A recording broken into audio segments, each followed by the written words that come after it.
बच्चों, तो आज हम लोग डिस्कस करेंगे बेटा हाइजेनबर्ग अनसर्टेनिटी प्रिंसिपल। ठीक है, ये टॉपिक बेटा आपका बहुत ही इंपॉर्टेंट है। ठीक है, एग्जाम में बहुत बार पूछा गया है ये।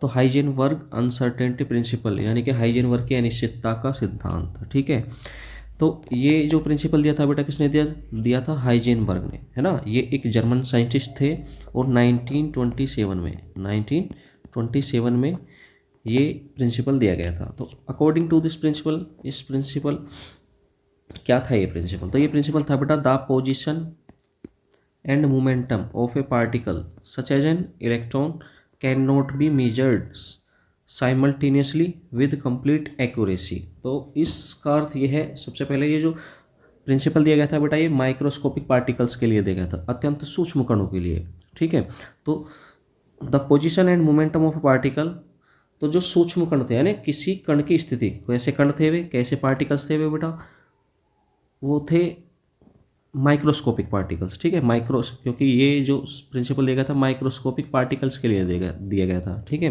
तो the position and momentum of A particles can not be measured simultaneously with complete accuracy. तो इसका अर्थ ये है किसी भी पार्टिकल की पोजीशन एंड मोमेंटम को एक ही समय पर सही नहीं मेजर्ड किया जा सकता है। बार दोबारा सुनेंगे बेटा कि कोई भी पार्टिकल है, वो पार्टिकल क्या हो सकता है? जैसे इलेक्ट्रॉन, है ना, सच एज एन इलेक्ट्रॉन, ये बताया मैंने यहाँ पे। तो कोई भी पार्टिकल्स, है ना, किसी भी पार्टिकल्स की पोजीशन एंड मोमेंटम को एक ही समय पर या एक साथ बिल्कुल सही मेजर्ड या नहीं मापा जा सकता है।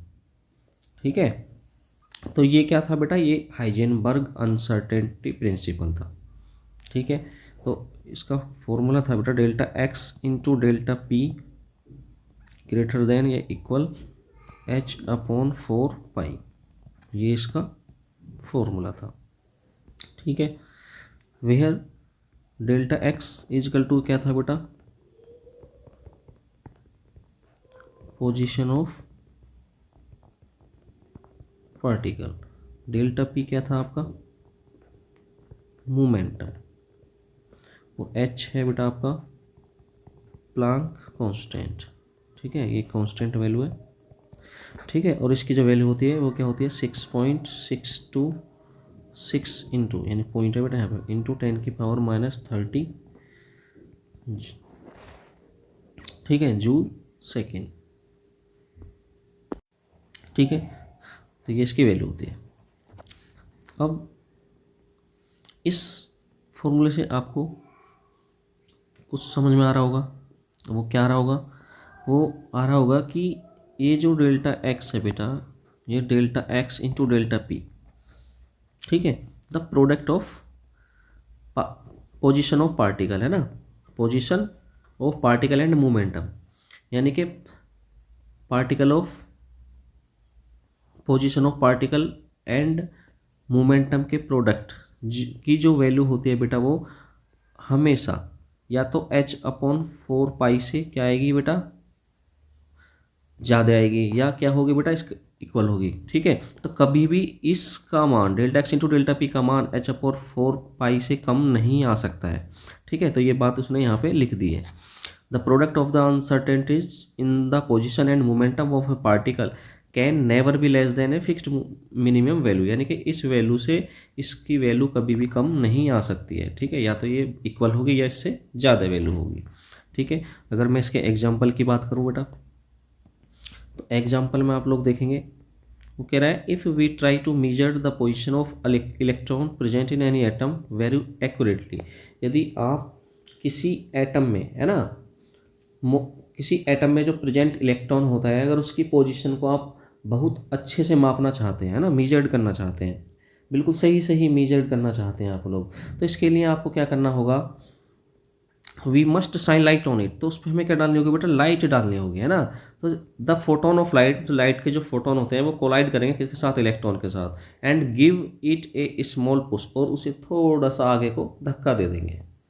जब वो उसे आगे को धक्का दे देंगे तो ड्यू टू दिस पुश, धक्का देने से क्या होता है बेटा, the momentum of the electron change, तो उस इलेक्ट्रॉन्स का मोमेंटम क्या हो जाता है बेटा, चेंज हो जाता है, and therefore it's momentum can not be known accurately. तो क्या होगा, इस धक्के से इलेक्ट्रॉन का क्या हो जाता है, मोमेंटम चेंज हो जाता है, और इस मोमेंटम की सही जानकारी आपको नहीं मिल पाती है। ठीक है, तो ये इसका एग्जांपल था। बस सपोज दैट, देखो मैं बता देता हूँ। जैसे ये सपोज दैट यहाँ कोई इलेक्ट्रॉन है, ठीक है, ये इलेक्ट्रॉन है, और जब हम आप इस पर क्या करेंगे, लाइट डालेंगे, क्या डालेंगे, लाइट डालेंगे, तो लाइट के जो फोटोन हैं जब इस इलेक्ट्रॉन पे पड़ेंगे तो क्या करेंगे, थोड़ा सा इसे पुश कर देंगे, क्या कर देंगे, इसे थोड़ा सा पुश कर देंगे, और जब पुश कर देंगे तो इसका मोमेंटम क्या हो जाएगा, चेंज हो जाएगा। ठीक है, तो आप इसके मोमेंटम की सही जानकारी नहीं दे पाएंगे। ठीक है, तो यही क्या था बेटा, हाइजेनबर्ग के अनसर्टेन प्रिंसिपल था, हाइजेनबर्ग की अनिश्चितता का सिद्धांत था कि एक बार में आप या तो पोजीशन ऑफ